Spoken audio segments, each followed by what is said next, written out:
1947 সালে এই জমিন ভাগ বটোয়ারা হয়েছে। এই জমিন কি হয়েছে? ভাগ বটোয়ারা হয়েছে। একটা ভাগ পেয়েছে তারা যারা ধর্মনিরপেক্ষতা চায়, আর একটা ভাগ পেয়েছে তারা যারা আল্লাহর জমিন, আল্লাহর কোরআনের শাসন চায়। আমরা এই জমিন ভাগে পেয়েছি কোরআনের শাসন কায়েম করবার জন্য। যাদের কাছে কোরআনের শাসন ভালো লাগে না, ধর্মনিরপেক্ষতা যাদের পছন্দ হয়, আপা গেছে যেই পথে তোমরা যাও সেই পথে। মদিনায় শান্তিপূর্ণ পরিবেশ পাওয়ার পর, শান্তিপূর্ণভাবে নামাজ আদায় করার পরিবেশ ছিল, শান্তিপূর্ণভাবে আল্লাহর জিকির করার পরিবেশ ছিল। মদিনায় আর সিজদা করলে কেউ উটের ভুঁড়ি এনে মাথায় ফেলে না। মদিনায় নামাজ দাঁড়ালে কেউ আর পেছন থেকে এসে গলায় গামছা পেঁচিয়ে হত্যার ষড়যন্ত্র করে না। মদিনায় কেউ বেলাল এবং খাব্বাবদের বুকের উপর পাথর চাপা দিয়ে নির্মম নির্যাতন চালাবার সুযোগ পায় না। মদিনায় একটা শান্তিপূর্ণ অনুকূল পরিবেশ হয়েছিল। কথা বলেন ঠিক কিনা? আল্লাহর নবী এখানেই তাহলে থেমে গেলেন যে যাক, একটা শান্তিপূর্ণ পরিবেশ পেয়েছি, নিরাপদ পরিবেশ পেয়েছি। মক্কায় এত জুলুম হতো, এখন আর জুলুম হয় না, কাজেই আমরা এতটুকু নিয়েই ক্ষান্ত থাকি। আমার নবী এমন কোন চিন্তা করেছিলেন? বলেন, এমন কোন চিন্তা করেছিলেন? 1 বছরের মাথায় মদিনায় শান্তি নিরাপত্তা প্রতিষ্ঠা করার 1 বছরের মাথায় আল্লাহর নবী ইসলামের পক্ষ থেকে নতুন কর্মসূচি ঘোষণা করলেন। উযিনা লিল্লাযীনা ইউকাতালুনা বিআন্নাহুম যুলিমু ওয়া ইন্নাল্লাহা আলা নাসরিহিম লাকাদির। আমার পয়গম্বর আল্লাহর পক্ষ থেকে ঘোষণা করলেন, এতদিন পর্যন্ত ইসলামের নীতি ছিল কেউ আঘাত করলে পাল্টা আঘাত করা হতো না। কেউ আঘাত করলে এক গালে চর মারলে আরেক গাল পেতে দিয়ে বলা হতো আরেকটা চর মারো, কিন্তু আমার কথাটা শুনো। কিন্তু এতদিনে প্রমাণ হয়ে গেছে 14 বছরের মেহনতে সোজা আঙ্গুলে ঘি উঠবে না। এবার আল্লাহ পাক হুকুম করলেন, আমার নবী রাহমাতুল লিল আলামিন এবার আঙ্গুল বাঁকা করেন। আমার আল্লাহ পাক রব্বুল ইজ্জত ইসলামের মধ্যে জিহাদের বিধান দিলেন। নবীজি ঘোষণা করলেন, এখন থেকে ইসলামের নীতি হলো যারা ইসলামকে ধ্বংস করতে চাইবে, যারা মুসলমানদের উপর অন্যায় জুলুমের হাত উত্তোলন করার চেষ্টা করবে, এখন থেকে যেই কালো হাত ইসলামের দিকে আগ্রাসন চালানোর জন্য এগিয়ে আসবে, মুসলমানরা সেই কালো হাত ভেঙে গুড়িয়ে দেবে। চললো।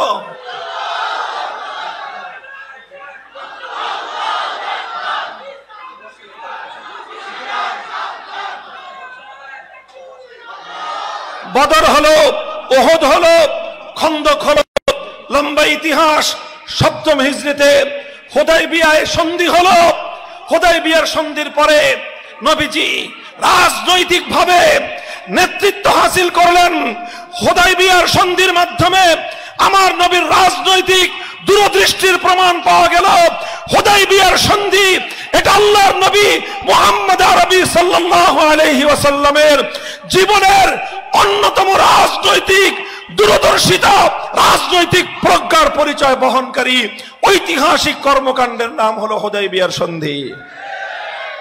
অনেকে মনে করেছিল হুদায়বিয়ার সন্ধির মাধ্যমে ইসলাম নতি স্বীকার করেছে, কিন্তু আমার আল্লাহ বলেছিলেন সঙ্গে সঙ্গে যে না, হুদায়বিয়ার সন্ধির মাধ্যমে ইসলাম নতি স্বীকার করে নাই, বরং হুদায়বিয়ার সন্ধির মাধ্যমে ইসলামের ঐতিহাসিক বিজয়ের দ্বার উন্মোচিত হয়েছে।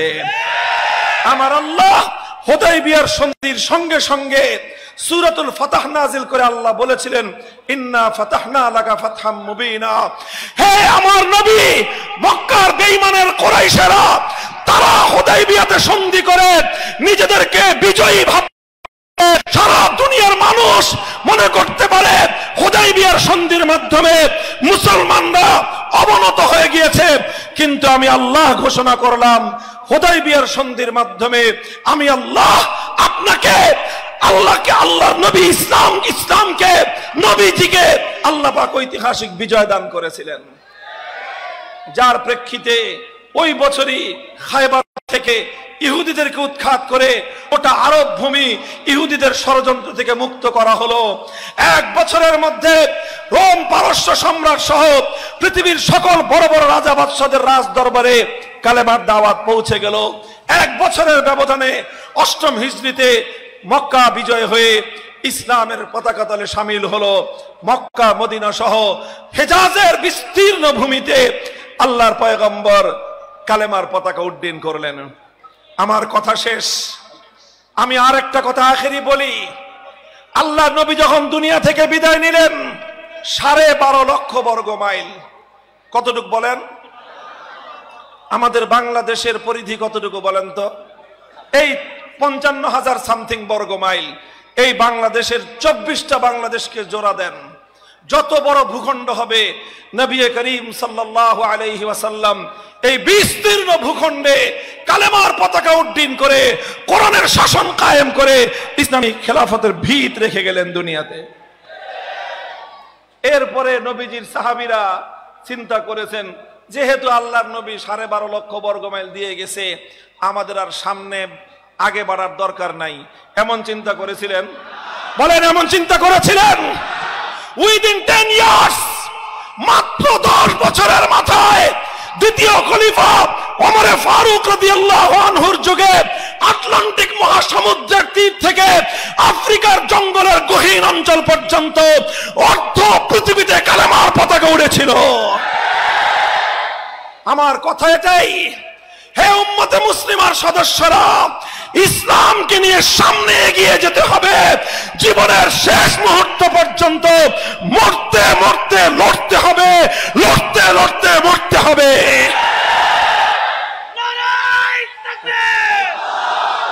ভাই, আমাদের পূর্বপুরুষরা, আমাদের পূর্বপুরুষগণ আমাদের জন্য অনেক ত্যাগ কোরবানি করে আমাদেরকে একটা অবস্থানে রেখে গেছেন। আমাদের পূর্বপুরুষরা 1905 সালে এই বাংলাকে, পূর্ববঙ্গকে পশ্চিমবঙ্গের দাদাবাবুদের আধিপত্যবাদ থেকে মুক্ত করার চেষ্টা করেছেন। কিন্তু রবীন্দ্রনাথ ঠাকুরের উগ্র সাম্প্রদায়িক সহিংস আন্দোলনের কারণে সফলতা পরিপূর্ণ আসে নাই। তার বদলে 1947 সালে পূর্ববঙ্গের মুসলমানরা দিল্লিকে লাল কার্ড দেখিয়েছে। তারপরে পিন্ডির সঙ্গে আমরা একত্রিত হলাম। পিন্ডিরা, পশ্চিম পাকিস্তানি খান পাঠানরা আমাদেরকে ভ্রাতৃত্বের বদলে প্রভুত্ব করতে চাইলো আমাদের সাথে। 1971 সালে আমরা বললাম ইসলাম দুনিয়াতে এসেছে সকল জুলুমের অবসান করার জন্য। জালিমের বিরুদ্ধে মজলুমের লড়াই হলো 1971 সালে। জালিমরা পরাজিত হলো, মজলুমরা বিজয়ী হলো।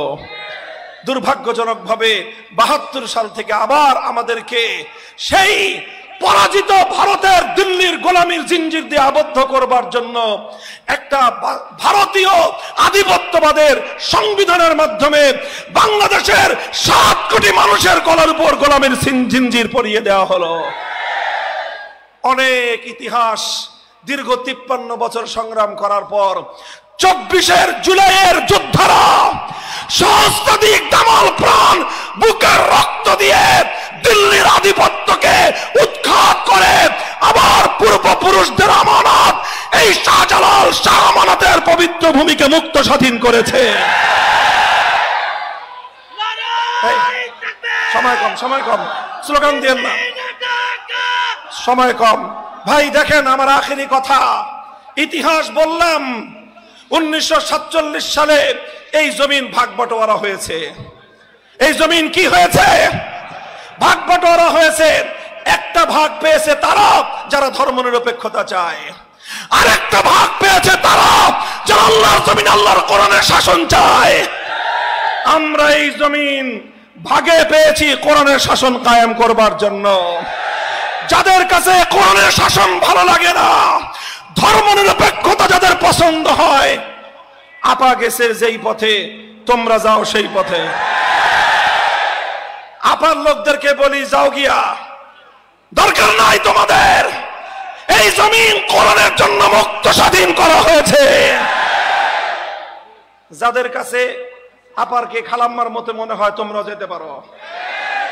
মনে রেখো, আমি তোমাদেরকে বলে যাই, 24-এ যে বিপ্লব হয়েছে, আজ জুলাই সনদ প্রণীত হয়েছে।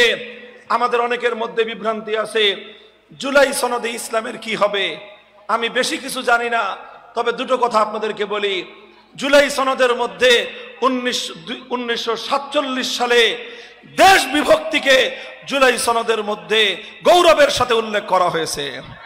কাজেই জুলাই সনদ মানে 47-এর সনদ। জুলাই সনদে 2013 সালের শাপলা চত্বরের নবী প্রেমিকদের আত্মদান এবং শাহাদাতের গল্প বলা হয়েছে। সুতরাং জুলাই সনদ মানে শাপলা চত্বরের নবী প্রেমিকদের সনদ। এই জুলাই সনদ আগামীর বাংলাদেশে বাস্তবায়ন করতে হবে। এটাই হলো দিল্লিকে উৎখাত করার আমাদের জন্য সবচেয়ে বড় চ্যালেঞ্জ। আমি রাজনীতির কথা বলবো না, তবে বলবো আসন্ন জাতীয় নির্বাচনের সময় গণভোট হবে। সেই গণভোটে যারা বাংলাদেশকে ভালোবাসে, যারা 47-এর দেশ বিভক্তির ভিত্তিতে আগামীর বাংলাদেশকে 2013 সালের শাপলা চত্বরের চেতনার ভিত্তিতে গড়ে তুলতে চায়, তারা গণভোটে হ্যাঁ বাক্সে ভোট দিবে। যারা না বাক্সের পক্ষে ক্যাম্পেইন করবে, তাদের পরিণাম তারা বুঝতে হবে, তারা হলো ফ্যাসিবাদের দোসর। আমার কথা শেষ। আল্লাহর পয়গম্বরের সিরাতের আলোকে আমি আপনাদেরকে আখেরি কথা জিজ্ঞাসা করতে চাই। আমার নবী জীবনের শেষ মুহূর্তে থেমে যান নাই। আমরা কি জুলাই বিপ্লবের পর এখানেই থমকে দাঁড়াবো? এখানেই থমকে দাঁড়াবো? আমি বলি, সোনার বাংলাদেশ দেখা শেষ, নতুন বাংলাদেশ দেখা শেষ, সবুজ বাংলাদেশ দেখা শেষ, ডিজিটাল বাংলাদেশ দেখা শেষ। আমরা এবার বাংলাদেশ দেখতে চাই, ইসলামের বাংলাদেশ, আল কোরআনের বাংলাদেশ। রাজি আছেন? রাজি আছেন? আল্লাহ পাক কবুল করেন।